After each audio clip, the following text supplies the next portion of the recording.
How to delete Cash App transaction history.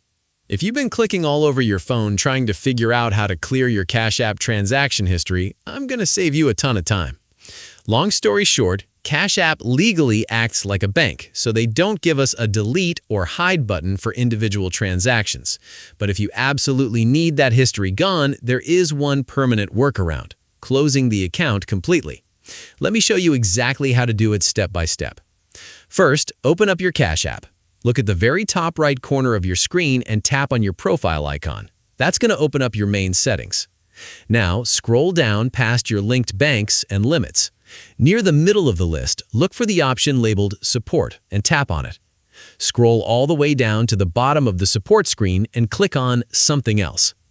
On this next list, scan down until you find Account Settings and go ahead and select that. Finally, look near the bottom of this page and you'll find Close My Cash App Account. Once you tap this and confirm it with Support, your account, your cash tag, and your visible history are wiped for good. Just remember to cash out your balance first. By the way, if you're switching apps and need to move your funds over to Chime, go check out my step-by-step tutorial on how to transfer money from Cash App to Chime using both instant or standard methods. Thanks for watching, and I'll see you over there.